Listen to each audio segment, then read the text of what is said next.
That was in July 1979. There were 5 8 escudo portraits, 1733 dates. They picked the shabbiest one out of there and put it in auction, which was Almanzar's auction in San Antonio, Texas, December 1979. And that coin brought $26,660. Johnny Barrier sold one to a doctor up in New York about a month later. He got 30,000 cash in a Winn-Dixie sack. So, yeah, the other 3 I believe are still in safe deposit boxes. So maybe we'll find more someday. We're now on the San Jose, sank in 1733. This is the main site. Been a lot of silver picked up here, but D.L. Cheney and Jack Haskins were doing mag work here, and the mag hit on a flintlock musket. Weak mag hit, so they went in, they dug the flintlock up, and of course, what do you always do? You stick your metal detector back in the hole. It goes off again.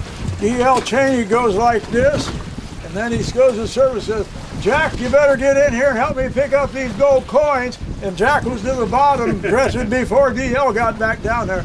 32 gold coins. It's the biggest gold coin find on the 1733 fleet.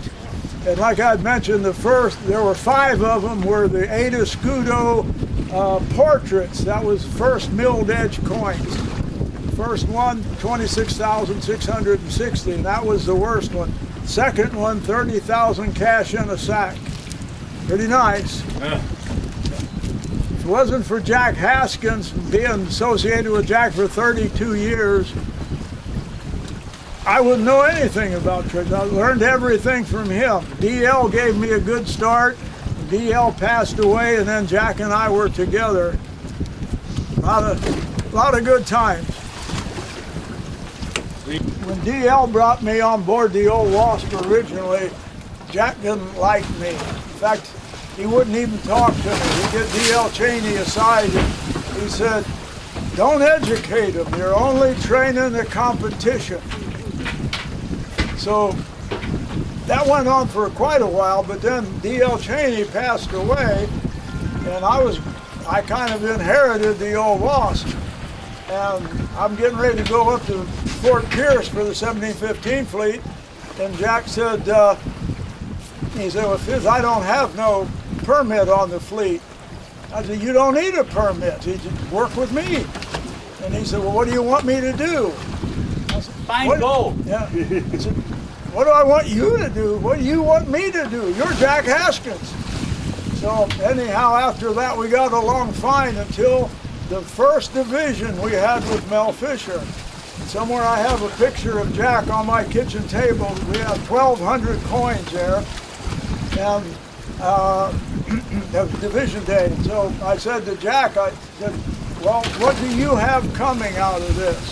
He gets out his notebook. He said, well, I get like 187 eighths, and I get so many for the little coins. And I said, you're first, go ahead. He took his division out accurately out of the pot. And I said, are you happy with that? He said, I'm very happy. Then I pushed a whole bunch more over, and I said, that's for you. We wouldn't have done this good if you hadn't been on the boat. And he said, you're the first guy that's never fucked me. And after that, it was Jack Haskins call, hey Fizz, I want to go down and I'll take, okay Jack, let's go. And then we were together for 32 years after that. But anyhow, that was Jack Haskins. I was asked a question about Jack and the bureaucrats are forever like herpes. That's the punchline of what Sam Milner has actually invented the term Haskinisms. And we use them a lot, but the whole Haskinism for that, which is in my book, by the way, $25 plus $4 shipping, and the whole Haskinism was every once in a while, if you're lucky, you can vote a politician out of office, but bureaucrats are forever like herpes.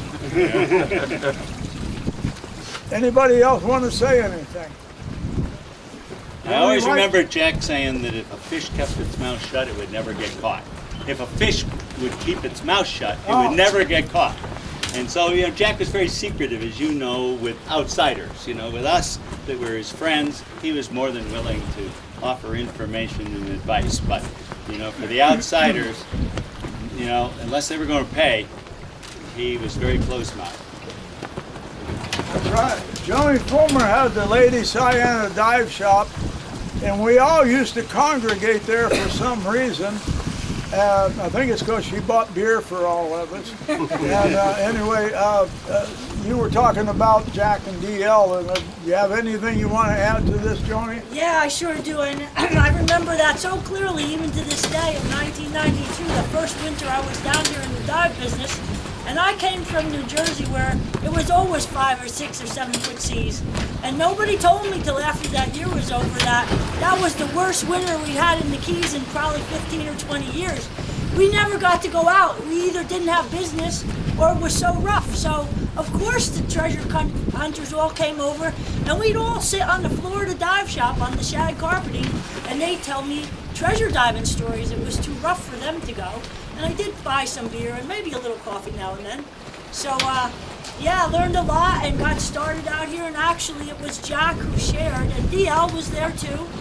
Jack mostly shared. I still have to this day in my little file a book where he taught me how to find the wrecks with the land ranges and the Infante, the San Jose, the El Capitan, and the Herrera, and the Tres Puentes. It was just really a special time, and I think early on you got us some charters we could go out here and dig on the Infante. The El Infante range is alligator light is this far past Davis. I remember that. I show up the slate every time we go out there, and he's, oh yeah, never mind the GPS numbers. That's right. I go out there with him on the treasure class, and I'm trying to get him within 3 feet, and he goes, "You're here," and I'm up on the bridge with his GPS, but he's right every time.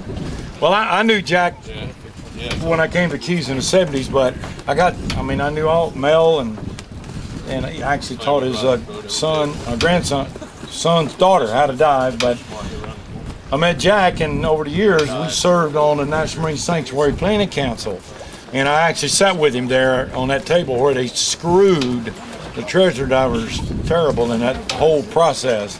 And I picked up his mantle to fight for him because I was representing the divers, and we didn't let them screw us so much, but they were after Jack, the treasure divers, to put them out of business. It was crap. So I was always fighting with Jack, and just an inspirational guy. I mean, I thought I was a treasure diver after sitting next to him for 6.5 years, and I did dive up on the 1715 fleet off Fort Pierce with McAllister a bunch of times and found coins, but never got to dive with Jack on the treasure. That would have been nice. But what a guy.